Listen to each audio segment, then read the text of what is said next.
जो योद्धा थे उनके पैर में जूते तक नहीं थे, ऐसे लोगों में युद्ध छिड़ा और 31 दिसंबर 1817 के रात को ये युद्ध का प्रारंभ हुआ। पूरी रात भर ये युद्ध भीमा कोरेगांव के नदी के पात्र में ये युद्ध चलता रहा।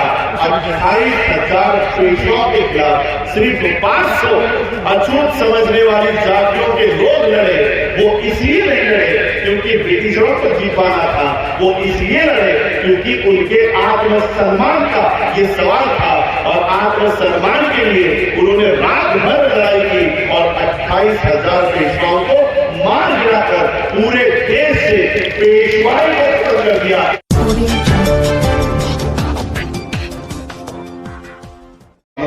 यहाँ पर आया तो हमारे करीब हमारे दोस्त और इस विषय में हमेशा हमें लीगल गाइडेंस देने वाले मनोज कुमार जी, मंच पर उपस्थित बनते सुमित रतन जी, महातेरा जी और यहाँ पर उपस्थित सभी मेरे भाइयों को, बहनों को, माताओं को राजरत्न अम्बेडकर का जय भीम। आज हम लोग यहाँ पर बहुजन मैत्री सम्मेलन और संविधान सम्मान की महासभा से यहाँ पर इकट्ठा हुआ। ये कोई राजनीतिक कार्यक्रम नहीं है। बाबा साहब अम्बेडकर जी ने दिए हुए संविधान को आने वाले समय में कैसे बचाया जाए और बहुजनों में कैसे मैत्री कायम की जाए, उसके लिए महासम्मेलन का आयोजन किया गया है। बहुजन मैत्री इस देश में कायम करने के बाद क्या हासिल हो सकता है, इसका एक जीता जागता उदाहरण हमारे इतिहास में है, हमारे सामने है। आज 17 दिसंबर है। कुछ दिनों बाद 1 दिसंबर को महाराष्ट्र के भीमा कोरेगांव में बहुत लोग उस शौर्य स्तंभ को अभिवादन करने के लिए जाते हैं। पूरी दुनिया, सिर्फ भारत ही नहीं, पूरी दुनिया इस शौर्य दिवस को मनाती है। ये कौन सा दिन है और यहां उस दिन क्या हुआ था, ये हमारे लिए जानना बहुत जरूरी है। उस समय पेशवाओं का राज जिस देश पर, महाराष्ट्र पर हुआ करता था और पेशवाओं ने उस समय बहुत ही अमानवीय कृति, बहुत ही अमानवीय हालत इस देश के अछूत समझने वाली जातियों की करके रखी हुई थी। रास्तों के ऊपर घूमने तक का अधिकार उनसे छीन लिया गया था। गले में हांडी और पीठ पे झाड़ू इस देश में लोगों के ऊपर जिन्होंने लाया वो पेशवा इस देश के पेशवा थे। और जब ब्रिटिशरों ने इनके ऊपर युद्ध की घोषणा की, तब उस समय ये जो अछूत समझने वाली जातियां थी, ये उस समय इनके खिलाफ युद्ध करने के लिए खड़ी हो गई। लेकिन क्योंकि दोनों भी भारत के लोग हैं, तो ये अछूत समझने वाली जो जातियां थी, उनके जो लीडर थे, नेतृत्व करने वाले लोग थे, सिद्धनाथ माननाथ, ये सबसे पहले पेशवाओं को जाकर मिले और पेशवाओं से उन्होंने विनती की कि हम आपके खिलाफ लड़ना नहीं चाहते, हम ब्रिटिशरों की तरफ से आपके खिलाफ युद्ध में शामिल नहीं होना चाहते। लेकिन अगर आप हमें मानव होने का अधिकार दे दें, हमारे ऊपर जो निर्भर आप लोगों ने लाया है, ये अगर हटा दें, इंसान होने की अगर आप हमें वो अधिकार दे दे, तो हम आपके खिलाफ युद्ध में खड़े नहीं होंगे। और उस समय पेशवाओं ने इन लोगों से जवाब में कहा कि हम आपको सुई के नोक के ऊपर बैठे इतने भी अधिकार आपको नहीं देने वाले, हम इतने भी अधिकार आपको नहीं देने वाले। और उस समय इन्होंने तय किया कि हम पेशवाओं के खिलाफ युद्ध करेंगे। 30,000 पेशवाओं के खिलाफ, 30,000 पेशवाओं के खिलाफ सिर्फ 500 अछूत समझने वाली जातियों के लोगों ने हिस्सा लिया। और जब सिद्धनाथ ने ये घोषणा की कि हम पेशवाओं के खिलाफ युद्ध लड़ेंगे, उन 30,000 पेशवाओं में से 2,000 पेशवा वहीं पर भागकर पीछे हट गए कि अगर सिद्धनाथ की लड़ाई लड़ रहा है तो हमें छोड़ेगा नहीं, और इसलिए हम इस युद्ध में भाग नहीं लेंगे। इसलिए 2,000 पेशवा भाग गए। अब 28,000 पेशवा, और वो भी घोड़े पेशवा, हथियार रखे हुए पेशवा, और यहाँ पर सिर्फ 500 जो योद्धा थे उनके पैर में जूते तक नहीं थे। ऐसे लोगों ने युद्ध छिड़ा और 31 दिसंबर 1817 के रात को ये युद्ध का प्रारंभ हुआ। पूरी रात भर ये युद्ध भीमापुरी गांव के नदी के पात्र में ये युद्ध चलता रहा। 28,000 पेशवाओं के खिलाफ सिर्फ 500 अछूत समझने वाली जातियों के लोग लड़े। वो इसलिए नहीं लड़े क्योंकि ब्रिटिशरों को जीतवाना था, वो इसलिए लड़े क्योंकि उनके आत्मसम्मान का ये सवाल था, और आत्मसम्मान के लिए उन्होंने रात भर लड़ाई की और 28,000 पेशवाओं को मार गिराकर पूरे देश से पेशवाई को खत्म कर दिया, पेशवा के राज को खत्म कर दिया। ये उदाहरण है कि इस देश में SC, ST, OBC के लोग अगर इकट्ठा हो जाए, अपनी अपनी जातियों को आत्मसम्मान हासिल करने के लिए इकट्ठा हो जाए, तो 28,000 पेशवाओं को घोड़े पर, हाथी पर तलवार लेकर पेशवा जो थे उनको भी हम हरा सकते हैं। ये उदाहरण है हमारे 1 जनवरी 1818 का जो इतिहास है, भीमा कोरेगांव का इतिहास है, ये हमारे सामने जीता जाता इतिहास है कि अगर हम इकट्ठा हो जाए तो हम पेशवाओं का राज इस देश से खत्म कर सकते हैं। आज भी हम लोगों को इकट्ठा होने की जरूरत है। आज भी हम लोगों को प्रशासन से बाहर निकाल दिया गया है, आज भी मीडिया से बाहर निकाल दिया गया है, जुडिशरी से बाहर निकाल दिया गया है। आज भी एक अघोषित पेशवा राज इस देश में कायम हो चुका है। इस पेशवा राज को अगर खत्म करना है तो इस देश के SC, ST, OBC और माइनॉरिटी मुस्लिम्स को इकट्ठा होना होगा। जब तक ये इकट्ठा नहीं होते तब तक मोदी जैसा, योगी जैसा पेशवा इस देश से खत्म नहीं हो सकता, और इसलिए आप लोगों को इकट्ठा होना होगा। बाबा साहब अम्बेडकर आपको जाते जाते एक बहुत बड़ी ताकत देकर गए। ये जो हवा में उड़ने वाले लोग हैं आज इस देश में, कल उस देश में, ये आपके पैर धोने के लिए मजबूर हो जाते हैं। क्यों? क्योंकि बाबा साहब आपको आपके हाथ में वोट की ताकत देकर गए।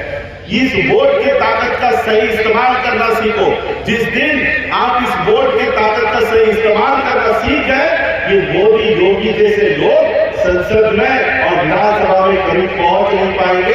आपका सच्चा प्रतिनिधि आपके लिए वहां पर बैठकर आपके लिए लड़ेगा। ये ताकत बाबा साहब आपके लिए देते गए। मेरे पास ज्यादा समय नहीं है। जिस तरह से आज मैं ये मंच पर देख रहा हूं, स्वामी अग्निवेश जी के आज अध्यक्षता में संविधान सम्मान की ये महासभा हो रही है। यही संविधान की ताकत है। ये संविधान ना हिंदुओं के लिए है, ना मुसलमानों के लिए है, ना क्रिश्चियनों के लिए है, ना बौद्धों के लिए है। ये संविधान भारत के लोगों के लिए है।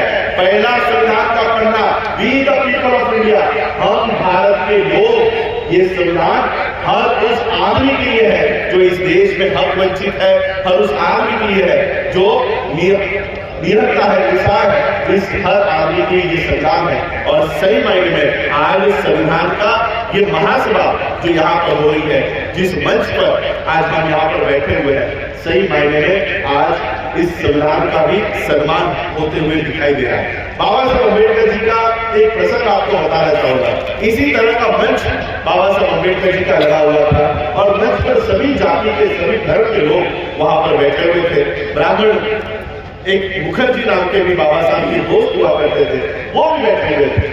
तो बाबा साहब अपने स्पीच के लिए खड़े हुए और उस स्पीच में बाबा साहब ने कहा कि जिस तरह से आज इस मंच पर SC, ST, OBC, माइनॉरिटी मुस्लिम के लोग यहाँ पर बैठे हुए हैं, अगर इस तरह की दोस्ती, इस तरह की मैत्री अगर आप लोग करो तो ये जो मुखर्जी यहाँ पर बैठा हुआ है, ये जो ब्राह्मण समाज के लोग यहाँ पर बैठे हुए हैं, तो ये भी आपके जूते के फीते खोलने में गर्व महसूस करेंगे। इतनी ताकत आपके एकता में है, मैत्री में है। और यही मैं आज संदेश आप लोगों को देना चाहता हूँ। SC, ST, OBC, माइनॉरिटी, मुस्लिम, क्रिश्चियंस, ये सभी लोग इकट्ठा होकर अगर बाबा साहब ने दिए हुए संविधान को बचाने के लिए आगे आते हैं और बहुजनों में मैत्री कायम करते हैं, तो इस देश का संविधान बचाने की जो मुहिम आज पूरे देश भर में माननीय राज्यपाल गौतम जी हो, माननीय मनोज कुमार जी हो, इनकी जो मूवमेंट चल रही है मिशन चला है, इसमें हम कामयाब हो पाएंगे। सिर्फ आप लोगों का साथ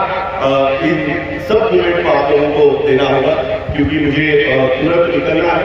2:20 पर मुझे यहाँ से निकल जाना चाहिए था, क्योंकि 8 बजे की मेरी फ्लाइट है, इसलिए अधिक मैं आप लोगों को संबोधन नहीं कर पाऊंगा। लेकिन एक उम्मीद मैं आप लोगों से आशा और विश्वास व्यक्त करना चाहूंगा।